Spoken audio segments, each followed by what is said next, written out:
Juan. Hola chicos, hoy ustedes tienen apuntes de los pares confusos, confusing pairs, ser y estar, saber y conocer. Empezamos con ser y estar. Aquí ustedes tienen las conjugaciones. So very straightforward, these are conjugations that you should know. There might be one or two tricky forms, but in general, these should not be new to you. So please make sure that you know how to conjugate ser and how to conjugate star. And these are in the present tense conjugations. Ser. We have this acronym, doctor, which can help people remember the situations when ser is necessary in Spanish. So descriptions, that can mean physical descriptions about your height, your eye color, your hair color, things of that nature. And it can be, just describing what you look like. Occupations, anything that's considered a job. So being a teacher, being a student is considered a job in Spanish, just because think about you spend all of your time studying. And so they use ser to say that I am a student. Characteristics, these are more about your personality. So whether you're funny, whether you're kind, things of that nature. When we're telling time, we use the verb ser, and that includes the date. We use the verb ser.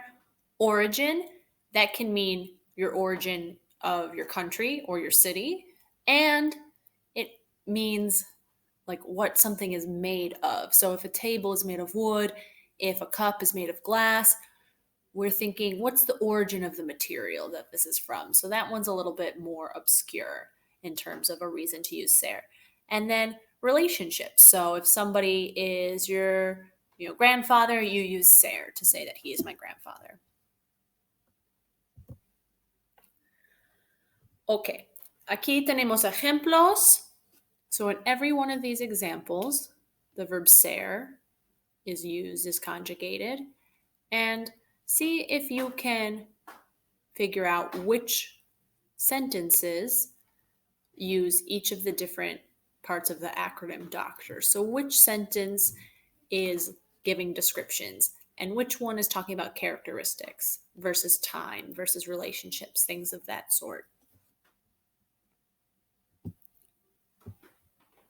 One thing that I would also like to point out is that in Spanish, and I'm going to help you here with one of the sentences, this sentence number 2 is talking about occupation. In Spanish, if you want to say somebody is a doctor or is a student, you actually don't put the word un or una after the verb ser. So mi padre es maestro, my father is teacher, is grammatically correct in Spanish. And so we often mistranslate that from English into Spanish. So if you're trying to polish up your grammar, that's one thing to keep an eye out for.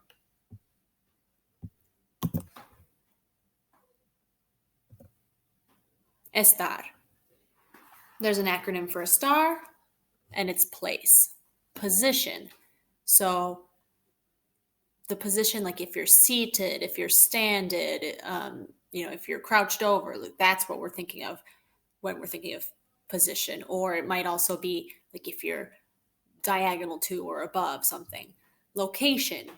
So in this case, permanent or non-permanent locations. I know many people have learned and been taught that estar is for not permanent things and ser is for permanent things, and that's not always true and doesn't always work. So I like to avoid saying that because we use estar to say, Boston está in Massachusetts. That's pretty permanent. It's not going to change anytime soon. So estar is for position, for location, for action. And in this case, we're referring to using the present progressive tense. Estoy hablando, estás cantando. And that is a continuous action. Your condition. So we use estar to talk about like if you're tired or if you're sick. And you can use estar to say, oh, you look great today. Estás muy bonita hoy, or estás muy guapo hoy. So in this case, you're not saying that every other day that this person looks ugly, but you're saying, oh, I see that you've dressed up, or you've done something nice, or you've done your hair. So when people say, estás muy guapa hoy, they're just complimenting that they can tell you've put some effort into your appearance today. So another reason that ser is not always permanent things in a star is things that are not permanent, because you can use a star for adjectives that we normally associate with ser. And emotion. So if I'm saying that I'm happy or I'm sad, I'm going to use a star. Aquí más ejemplos, pero con el verbo estar. So you can take a look and figure out again which of these sentences goes with the different parts of the acronym place.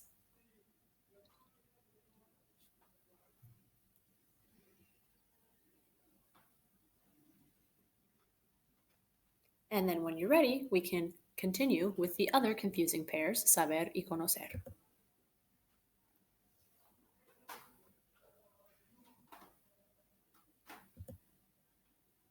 All right, so las conjugaciones, saber and conocer.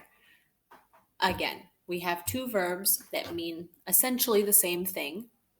Ser and a star both mean to be, and then their conjugated forms are or is. And saber and conocer both mean to know, but we have different situations for when we use each one of them. And saber and conocer have irregular yo forms, but aside from that, behave like regular ER verbs. So saber, facts, information, learned skills. These can be a little bit hard to distinguish sometimes, but just anything that has essentially a right or wrong answer. So the date of somebody's birthday, that's a fact, right? The information about the history of something, that's something that you are going to know with saber. A learned skill, I learned how to knit, I learned how to dance. And so again, a learned skill is how to do something. So there's a little bit of overlap with reasons to use saber. Ejemplos. All right, so in all of these examples, everything is either a piece of information where there's like a right or wrong answer, or it's something that people are able to do, that people now know how to do. So that's the real reason to use saber.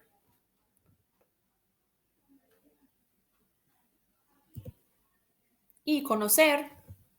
Conocer is better translated as being familiar with a person, a place, or an idea.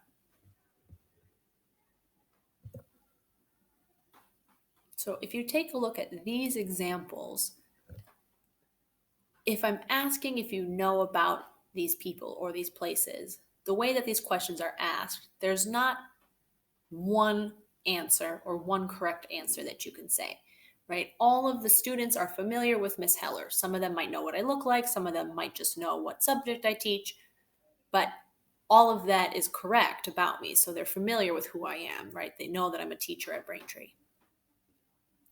The second one, if I'm asking if you're familiar with Marvel movies, maybe you can't name a single movie or a main character, but you know that they deal with superheroes. But then there are other people who know a lot about Marvel movies. So if I'm asking if you know about them, there is a wide range of information that is falling into the category of knowing about this. Okay? So conocer, being familiar, is a little less precise, and saber is you know the correct yes or no answer to everything. Y ya estamos, chicos. Si todavía tienen preguntas, por favor, díganme en clase. Gracias por escuchar y hasta la próxima.